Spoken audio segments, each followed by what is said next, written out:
Episode 4. Plot me, Dylan. It's better than episode 3. Yeah, that's a low bar. Very, very low bar. You'd probably trip over it if you tried to run past it. Okay, plot summary. In this episode, the Enterprise pursues a Ferengi vessel because they stole a power converter from generically named planet number 4, I think. And then they find themselves locked in a force field thing that drains their power, which they originally assume is from the Ferengi vessel, but later on they realize that both ships are trapped in it, and that the source is coming from somewhere on the planet below. So after much back and forth between the Ferengi and the Enterprise, they decide to go down and figure out whatever it is that's sapping their power, whereupon the Ferengi, of course, betray them and ambush them, knocking them out with whatever. We'll talk about those. I don't know what their weapons are. They look like pool noodles, I swear. Yeah. After they get knocked out, they all come to, and after a brief little fight, a mysterious AI hologram thing pops up, and like something straight out of Monty Python challenges them to answer a question. Riker steps up and, of course, impresses him with his Rikerness. Yeah, I guess. I can't really put good words to it. It's basically he just impresses him with his morals. So the last remaining AI of some ancient civilization that died a long time ago decides to release them and the Ferengi, and then they go on their way. Yeah. So an important note for people who are Star Trek fans, this is the first contact with the Ferengi in the canon, I think. It's the first time they ever actually meet them, because they say in the beginning they've heard of them, but I don't think they hadn't met them before. They say specifically that they don't even really know what they look like, so... Yeah. Actually, it's just segueing straight into one of my goods. That was one thing I liked about this episode. There was a sense of mystery for quite a bit of it, because they had no idea what the Ferengi looked like. And of course, you and I do know, because we've watched pretty much front to back, but there was this great little sense of mystery where it's like, ooh, what do they look like? And then they look like Gollum, kind of. Yeah. One of my goods is that this episode actually has a pace to it, unlike the last couple episodes where it's just kind of people standing around awkwardly for an hour. Like, there's actually kind of stuff going on in this episode the whole time. Yeah. And I never felt bored out of my mind by it. Yeah, that was kind of the other thing I said, was that this was the first episode that had a real sense of danger and urgency. Because one of the things with the power drain was that they were losing temperature and everything, and it was just constantly getting colder and colder on the ship. So people were actually in danger, and it actually showed people in danger instead of just being like, oh, hey, by the way, there's people in danger, thousands of light years away. We better do something about it. But instead, let's just jibber-jabber. Yeah. Other thing I liked was, I don't know if it was discussed much in the original series, because I haven't watched it in ages, but this episode sort of establishes that Earth really is totally united and doesn't really have nations anymore. Because they talk about flags at one point, like red, white, and blue, and people don't know what they're talking about. I just thought that was an interesting little tidbit that they threw in. Yeah, going down into my silly, that was one of the things I thought was just kind of funny when Picard goes on about how the French do it right or something with the red, white, and blue. Yeah, because even though he's totally not French at all, but his character's supposed to be. Yeah, and then Data just continues on. It's like, Spain does this, and so-and-so does this. Data, that's enough. But you're the one that shut up. Yeah. Got it. Just a couple other goods. I don't really have any bad. Just a lot of weird, kind of odd stuff. As of someone who's seen most of the rest of Trek. I really liked in the briefing room in this. They're in the briefing room. They actually use this fancy schmancy hologram on the table for their briefing, and it looked really cool. And it looks a lot better than for most of the rest of the show, where they're just pointing at a screen with like lines on it. It was cool. I wonder if they stopped doing that for most of the rest of the show because of budget reasons, if it was expensive to render that or what, or if it was annoying to film. But I thought that was cool. I was like, why don't they do this more? Yeah, that was one thing I guess I didn't really notice. I just sort of accepted. But yeah, it is kind of interesting how there was actual there was an actual hologram just sitting there, and they were talking to it and stuff. Yeah. Any other goods for you? No, those are like the two only really goods I had. I just enjoyed this episode mostly all around, except for like a couple of. It's a very silly episode. It's probably like the first actual episode that I could just legitimately say is good, I suppose, like in the series so far, which is kind of nice because I actually wasn't expecting to get to that point so soon. Encounter at Farpoint wasn't terrible. It was just very weirdly paced. Because I like slow. I'm fine with slow, but same here. That was just like a crawl. Well, and it was very off-putting just the way they paced it with some of the strange, just random character building scenes. Yeah, and this had stuff that changed throughout the episode. For a while, there's mystery. Then there becomes more of that sense of danger you talked about, and then they're on the planet, and it keeps kind of changing it up. And it was refreshing after the last couple that we watched. Yeah, well, especially that last one. So I guess I would say my first odd is that the Ferengi in this are so different than they are in the rest of Star Trek. They act almost similar to like trolls, I guess. Yeah, very like little goblins. They're like most depictions of goblins is what they reminded me of. The way they slink around all hunched over. Yeah, and the one thing I would say under the bad when it comes to the Ferengi was the fight scene. Like, I don't know what the deal with it was, but I could not, for the life of me, take it seriously. But maybe it's because it looked like some of them were trying to bite their necks. Yeah, it did. They were trying to bite them. For the life of me, I was like, what the hell? Are these vampires? Yeah, for people who haven't seen this in a while, there's that point where they beam down to the planet and the Ferengi agrees to go down too, but then the Ferengi just attack them. But instead of a normal attack, they kind of just jump on them, and one's on Riker's back and like biting at his neck, like a rabid dog. And it was very strange. The Ferengi are really silly in this episode. Especially, it was really off-putting, even though I said I kind of like this episode. It was very off-putting that there's all this mystery, and there's this cool-looking ship, and the Ferengi are supposed to be some kind of equal power, and then you actually see them in person, and they're these silly little goblin people. Yeah, it is. Like, that's one thing about, like, I kind of said, or I talked to you about, like, not on recording or anything, but I've never really been able to take the Ferengi very seriously, which is... And later I don't know on... if that was, like, the intention or not, but they've always been just a little goofy to me. I've read that they were supposed to be a big villain race for Star Trek, but the viewers, for pretty obvious reasons, didn't take them seriously either, so then they became a pretty silly race for the rest of the series, which they fit better. I mean, in DS9, they have episodes every season that are Ferengi episodes that are very comic relief, and that they're great for that. But yeah, they built them up to be this big villainous race, and they're just so damn silly. I guess that's why, like, because you told me like the original intent was to make them like the main villain for like this entire series. And I suppose that's why they didn't really do that. Yeah, there's a bunch of races that pop up in the first season, if I remember right, that were different experiments at finding a big bad. The show never really does have like a consistent big bad, I guess. Well, I guess until the Borg, kind of, but that's for another time. But the only other bad I guess I had was there was this one exchange between Crusher and Picard when the temperature is dropping and everyone's freezing about Wesley that I just thought was really bizarre. Every episode has to have a Wesley conversation. Well, it was just the comment that Picard makes about it just really baffles me when she says like she contemplated giving Wesley a sedative because they're all freezing to death. But like Picard says something like, "It's good that you didn't. He has the right to meet death awake." And then he starts walking away, and she just looks at him and goes, "Is that a male perspective?" And all he says is rubbish. It just walks off screen. And I'm sitting there going, "What?" The whole exchange was really strange.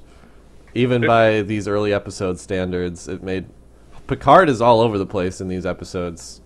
Yeah, it's true. Like, he's very just odd. And adding on to the right to meet death awake super dramatic line, there's a point in this episode where they try to warp away from their trap before they realize that the Ferengi are also trapped. And so they try to warp away, and then it fails. and then Picard goes merde, which is, I'm pretty sure, a French equivalent for like shit. Yep. Yeah. I've heard. I've never heard him say that in any other episode or movie or anything. It was so out of place.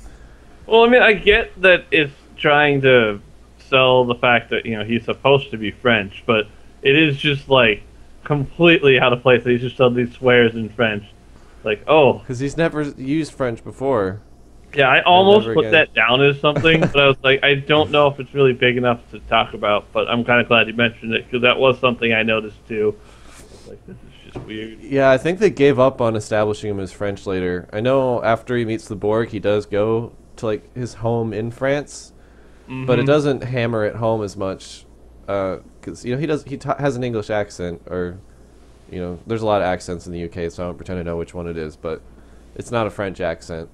Yeah, it's just a weird, like, Strange aspect thing. of his character that Patrick Stewart just can't really sell very well because of the fact that he's not French, so Yeah. it's not really his fault. It's just the way they wrote his character that just doesn't really make sense. One other one, I only have a couple other things left. This is going to be a lot faster than the other ones, I think. The other one was a steaming pile of vomit, so. It was a steaming pile of merde. The Ferengi have, especially coming off the last episode, the Ferengi kept talking about custom and honor in this episode, which they don't have in most of the rest of Star Trek when they pop up. Because the Ferengi are silly ultra-capitalist symbols later on. But in this, they talk about, due to our customs, you can have our second officers or whatever. And honor. And it's like, what is going on? They didn't know what to do with this race yet. Yeah, they really didn't. And just, I do like going back on that second officer thing. I do love Data's observation right after he says that, where he leans over to Geordi and says, "Thankfully, Starfleet has no rules regarding second officers." I was like, oh, that's so good. Yeah, Geordi and Data act very similar to little children in this episode a couple times, which took me out of it a little bit. Because there's a point where they're meeting the ultra zoomed in daemon of the Ferengi on the screen, and I don't know if they tried to make the guy intimidating or what, but Picard's talking to the guy on the screen, and then I forget what Data says. He says something about Yankee traders.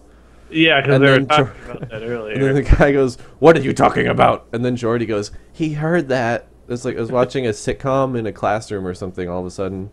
Yeah, there's a lot of, like, silly moments. Like, just to jump into the last thing I have on my notes here, the finger trap. Which I thought that was absolutely hilarious, but it was just weird. Yeah, and there's also a point where Geordi just goes woo in the episode, and that was just hilarious. I think I remember that. I think that was when they're talking about using the warp speed or whatever because of the millisecond delay thing, which doesn't really matter in the long run because it doesn't work. We'll say, too, back on the finger trap, now that I think about it, that actually was a good moment for Data, too, because it shows as intelligent, as superior as he is, there's certain things that he can't figure out still. Yeah, that he's still just... I just always... He's just dinking around the pit, and then he's just stuttering during the briefing. And Riker's just, like, stifling a giggle the whole time. So I have two other observations, and then I'm out as well. Worf is in this episode. I don't think he was in the last one. Nope. But he's... I kind of forgot, because I haven't seen this early stuff in a long time, and some of it I haven't seen at all. Worf is really stupid and borderline suicidal at this point in the show. Because he just is... There's one point where, even though they'd be at a total disadvantage, he basically says, "Attack them! There's nothing wrong with dying to a superior enemy." And I'm trying to think, how did this guy get through Starfleet Academy? Because he's really well balanced later on in the show. He strikes a good balance between like his Klingon honor and Starfleet values. But this early in the show, he's suicidal practically, and it was kind of weird. He's still very much like, I'm a Klingon. Whereas later on in the show, like there's actually, or at least a couple episodes dealing with like him being conflicted between Starfleet honor and Klingon honor. Which actually represents one of the more interesting. But he's usually smart about his honor too. He's not usually like, let's attack a clearly superior foe and die. Well, it could also be just chalked up to the fact that he is still like a rookie, basically, because he's still like one of the red shirts, basically. Whereas later on, he becomes the security chief, if I remember correctly. Mm-hmm.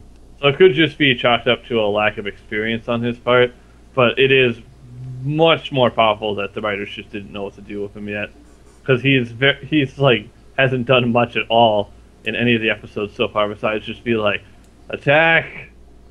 Yeah, I don't know if they intended on him being a main character for a while, or if he was just going to be a supporting guy who showed up here and there. Yeah, it seems like much of this early show, like, they were experimenting because Star Trek hadn't been back on the air for 20 years, so they didn't know what they wanted to do with it yet. Yeah, I will say this is a much better episode than the last two. Yeah. Well, the last one especially, but, I mean, we've talked at great length about that. The music's getting better. Yeah, it's no longer... I mean, we're actually quite a long way from the first episode where it's like, hey, it's only like 5 minutes in, but we're going to play the title theme again, even though the only thing that's happening is the saucers separating.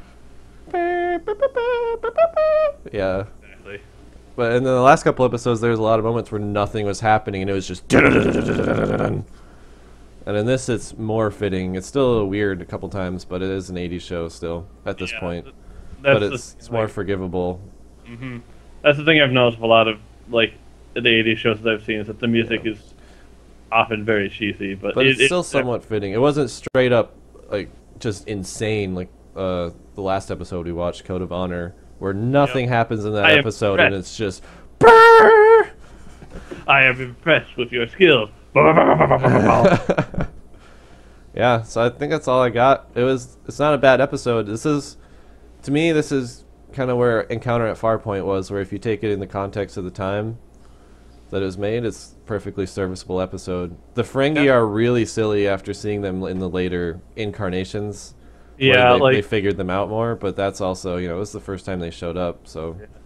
And even, like, I guess the portal guy, we didn't really talk too much about. Oh, no, we didn't. We should talk about him if there's anything you want to say.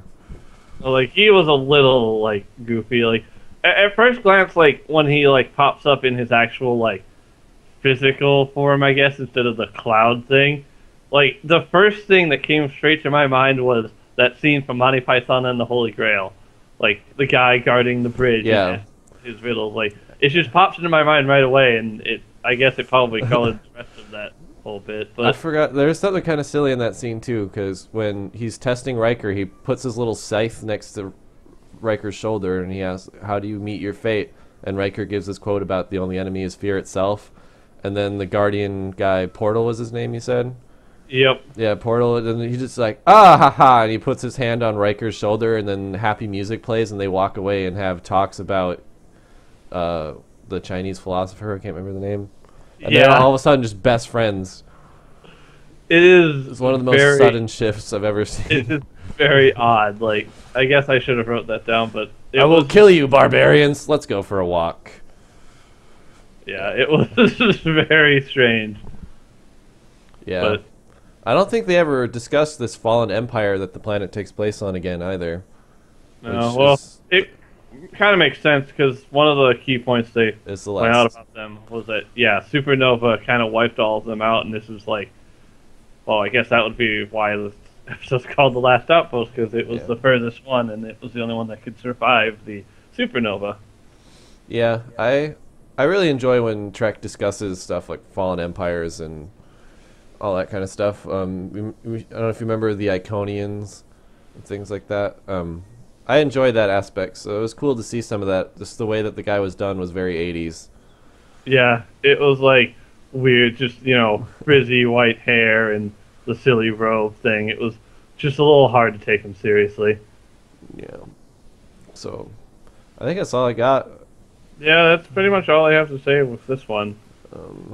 I forget what the next episode is called. I don't know, but we'll people watch who it. see this should watch it in preparation. Our many subscribers. So, yeah, all of the subscribers. I don't know when we're going to do it. It's always kind of whenever we feel like it, but... Yeah, we usually plan on doing 2 a week, but I know this one was a bit later because we were both pretty busy this weekend. Yeah. So thanks for listening, everybody. Episode 4, The Last Outpost.